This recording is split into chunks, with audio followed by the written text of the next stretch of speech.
Merry Christmas! Sadie and I have an extra special book for you today. It is called Born in a Barn, and it's about a bunch of animals in a barn and a very special little kitty who comes to visit. Enjoy!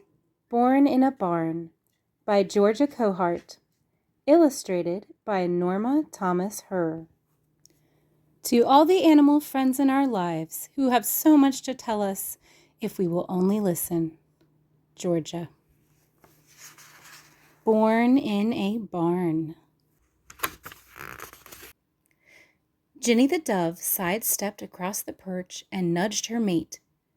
Bill, there's something odd going on up there at the house. Bill was napping, but he opened one eye. Oh, odd? He asked sleepily. His soft voice was muffled by his feathers that were fluffed against the sharp December air. Byron, the homing pigeon with a crooked leg, picked a wrinkled corn kernel out of his food crock and irritably tossed it aside. People always act odd. Byron was cranky and crabby. Most of the other creatures in the barn avoided him. But Ginny didn't, because she knew why he was so unhappy. She saw him staring intently through the wire of his pen, watching longingly at the rest of the homing pigeons. With whistling wings, they swooped from the barn rafters out into the clear blue sky, free to fly when and where they wanted. She had heard the people who took care of the barn folk say if Byron's leg got better, he might fly again someday. Well, anyway, the man has been... Ginny began to explain what she had seen at the house, but Byron interrupted her. The man doesn't do so much. I've only seen him mow grass in the summer and cut wood in the winter, he said. He hauls the big bags of corn and feed and bales of straw and hay to the barn for us, Bill said mildly. And he brings us fresh water every night. Well, Ginny said with excitement, as I was saying, today he didn't cut wood or mow grass. He hung stars on the house.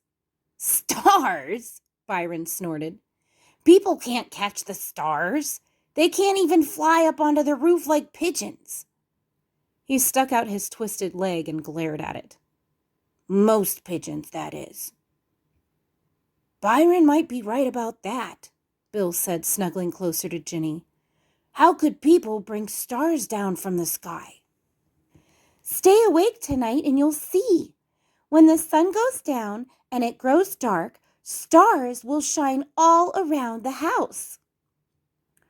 I suppose the barn isn't good enough for the people to hang stars on it, Byron grumbled around a millet seed. Ginny said, What about the little evergreen tree the woman decorated for us? Fernando the rooster and his old friend Mr. Boswell the goose ambled up to join the conversation. They had been around the farm for years and knew lots of things the younger animals had not had time to learn.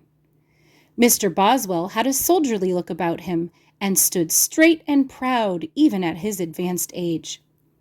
When he first came to the farm, he had taken it upon himself to get all the ducks and ducklings in line and still took his job seriously. He did not say much, but when he honked, the others listened. Time had not been quite as kind to Fernando. The red comb on his head had grown dull, and some of his fancy black and white speckled tail feathers were missing. Although the long curved spurs on his legs lent him a dangerous air, Fernando kept his distance from the younger roosters who swaggered around the barnyard. He had no complaints, though. The people loved Fernando and spoiled him with his favorite treat of dried mealworms. Now, Miss Ginny, Fernando drawled. He was an Ohio bird, but he sounded like he sipped sweet tea all day. There's nothing odd going on. It is Christmas time, don't you know? Those are not stars, he explained. They're electric lights.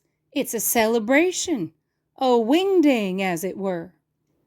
I wonder what they celebrate this time of year, Ginny wondered aloud. It's always cold.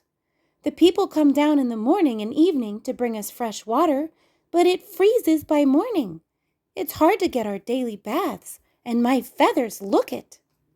Hey, folks! Fernando's right, a voice bawled from the other side of the barn. It was Rutherford, the big Nubian goat with long, floppy ears. He was the size of a pony, loud, sort of silly, and sometimes a little greedy.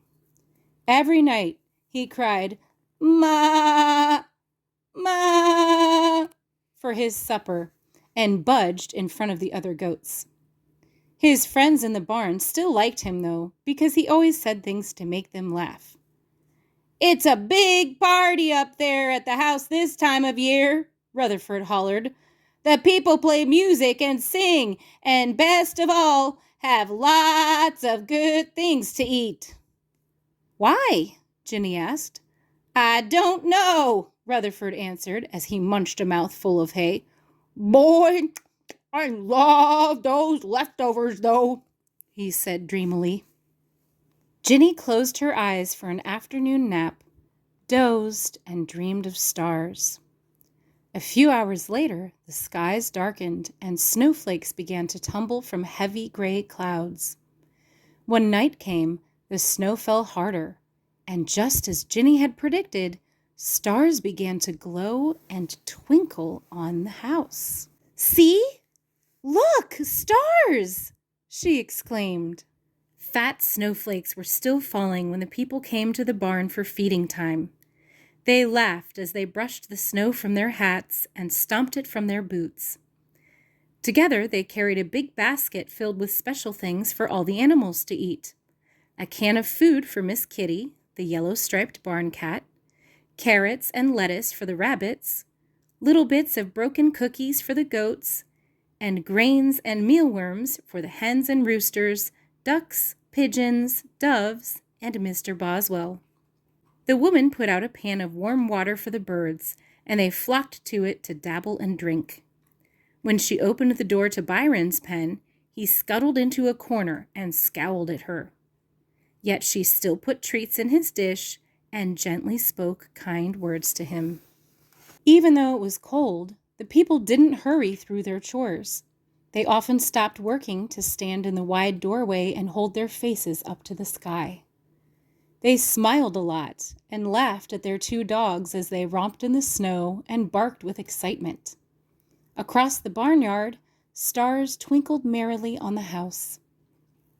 After all the animals had eaten and began to settle for the night, the people slid the heavy barn's doors closed. They and their dogs waded through the deepening drifts back up to the brightly decorated house. The only sounds in the darkened barn came from mice rustling in the straw and the hens' sweet chirr, chirr as they sang themselves to sleep. Outside the barn, the December wind blew through the old pines until their branches sighed and their trunks creaked. Snowflakes drifted in between the old barn boards. It was then a small voice came from a crack between the wide double doors. A broken board had left an opening just wide enough for small creatures to slip through. Sometimes wild folk like skunks and possums used to come in and see what was on the supper menu. Ginny's eyes popped open. It was hard to see, but she knew the voice of every animal in the barn, and this was not one of them. This was a stranger. "Are they gone?" a small voice came through the chill darkness. "Who's there?" Ginny whispered, not wanting to disturb the rest of the animals. "Who? Who? Who?" A sparrow chirped in alarm from the rafters. "Look out! It's an owl!" Feathers floated down as the sparrows fluttered around in panicked confusion. Ginny called out, "There is no owl! I was simply asking a question." With an occasional nervous twitter, the sparrows settled back onto their roost. "Are you still there?" Ginny asked the voice. "Yes, I was wondering about the people's dogs." "They're up at the house," Ginny said. "They stay with the people." "May I come in then?" the voice asked wearily. It's so snowy and cold out here. It suddenly occurred to Ginny that she may have welcomed the stranger a little too quickly. You're not a fox or a raccoon or a, she shuddered, a mink. We get all sorts of visitors. Skunks and possums, they're okay, but those others can cause a lot of trouble. No, I'm only a cat, the stranger said as she eased her head and front legs through the opening. She stopped and cautiously looked around. You're sure it's all right? Yes, Ginny said. The cat was not very big, Ginny noticed. Probably a spring kitten. Miss Kitty, the old barn cat, was big with golden stripes. This cat was delicate but plump. Her mostly white fur was dusted with snow. Hey, what's going on over there? Rutherford bellowed cheerfully from the goat pen. At that, the other animals began to stir, and the cat disappeared back into the night. Oh, Rutherford, Ginny sighed. It's just a poor little cat who wants to come in out of the snowstorm. You frightened her away. Aw, corn shucks! I didn't mean to, the big goat said remorsefully. I know you didn't, Ginny said kindly. Cat, she called softly toward the doors. That was just Rutherford the goat. He's harmless. Yeah, harmless, Rutherford repeated, nodding enthusiastically. By now, most of the animals in the barn were awake. Then the cat's round eyes reappeared. She put her front paws through, then stopped. Really, Ginny said, we won't hurt you. Come in. I can't, the cat said. I'm stuck. No wonder, Rutherford said cheerfully. You're really fat. Rutherford, Ginny scolded. He's right, the cat sighed. I am rather round. You can't stay half in and half out all night, Ginny said.